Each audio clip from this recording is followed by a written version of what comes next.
बिस्मिल्लाहिर्रहमानिर्रहीम। अस्सलाम वालेकुम नाज़रीन इकराम, नबी करीम सल्लल्लाहु अलैहि वसल्लम के साथ दूसरी बैत आक़बा होने के बाद रसूलुल्लाह सल्लल्लाहु अलैहि वसल्लम ने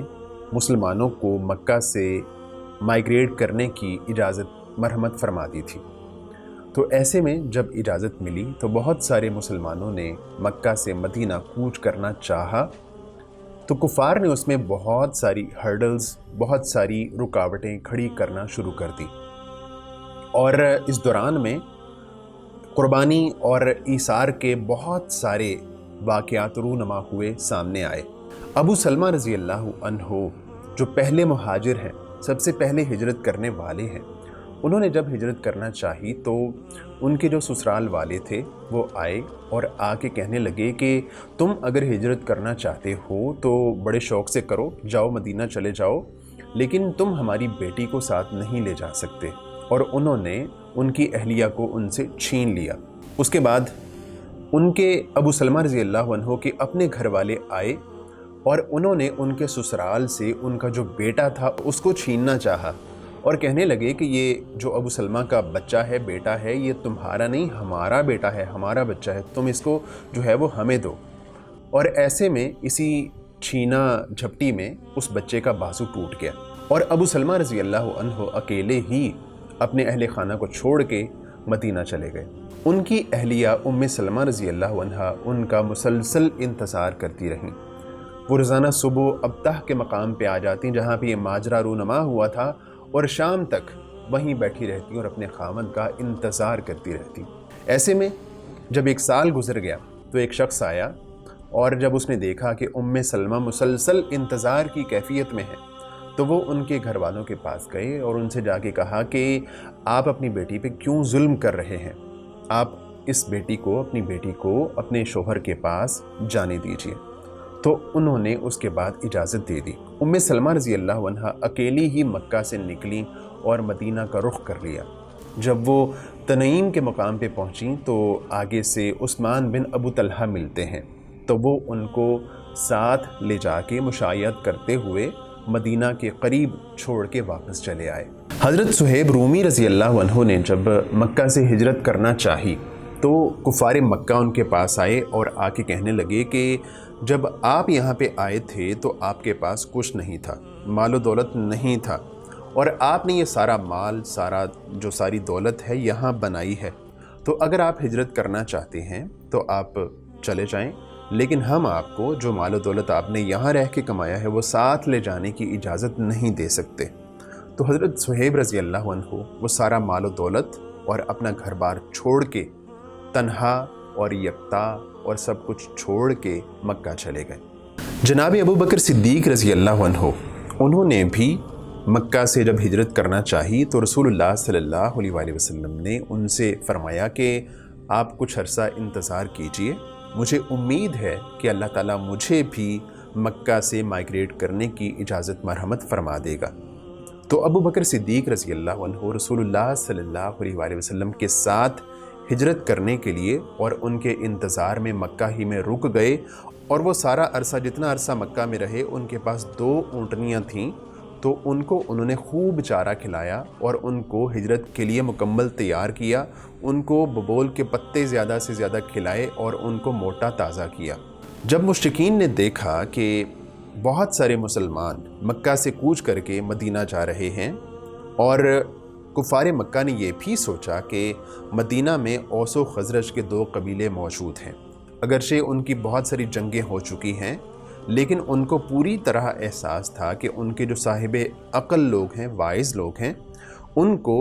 जो है ये जो जंगों का मामला है, जंगों का माहौल है, वो उससे तंग आ चुके हैं। वो इन जंगों से जान छुड़ाना चाहते हैं और सुलह की तरफ आमादा हैं। तो कुफ़ार ने सोचा कि जब इतने मुसलमान वहाँ जाएंगे तो हो सकता है कि उनकी बाहमी सुलह हो जाए, और जब उनकी सुलह हो जाए तो वो मुसलमानों के साथ मिलेंगे और उनकी जो क़ुव्वत है वो मजबूत हो जाएगी और ये हमारे ख़िलाफ़ एक बहुत बड़ी ख़तरे की घंटी होगी। और उनको ये भी एहसास था कि उनकी जो तिजारत होती है शाम के साथ, वो रास्ता मदीना से बिल्कुल करीब होके गुज़रता है और इस लिहाज से भी ये उनके लिए बहुत बड़ा ख़तरा था।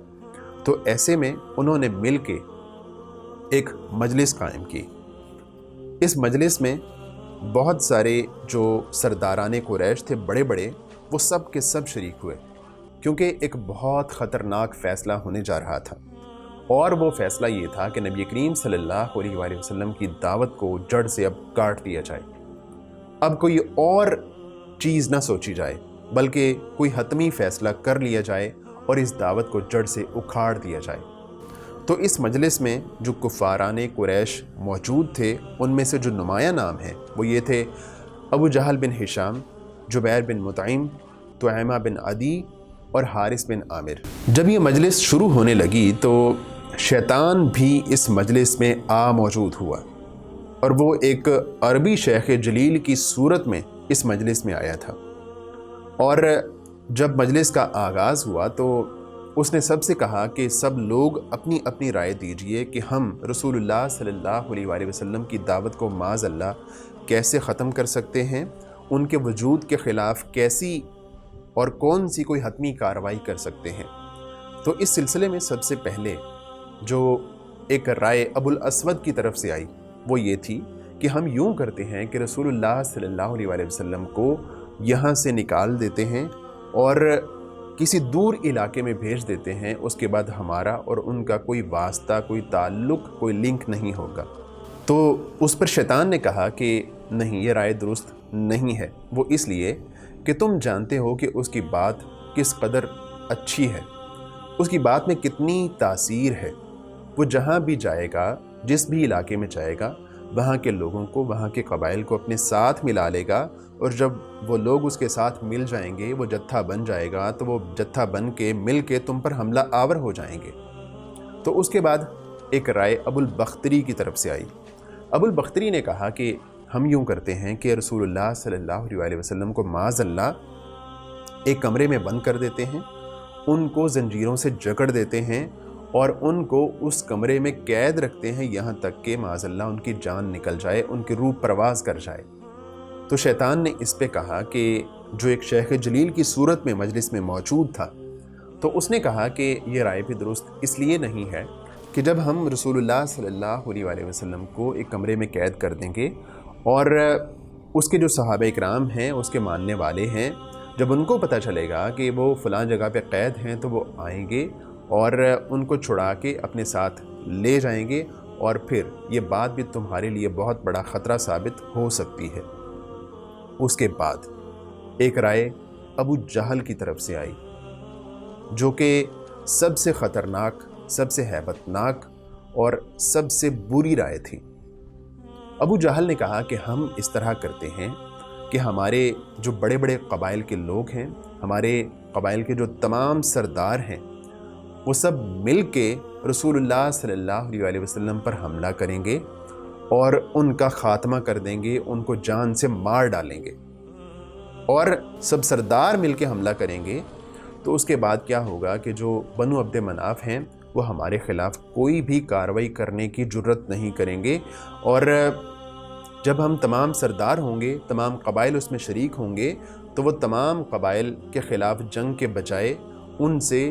جو ہے وہ فدیہ لینے پہ آمادہ ہو جائیں گے۔ تو جب یہ رائے آئی تو اس شیخ جلیل نے، شیطان نے کہا کہ یہ سب سے زبردست رائے ہے،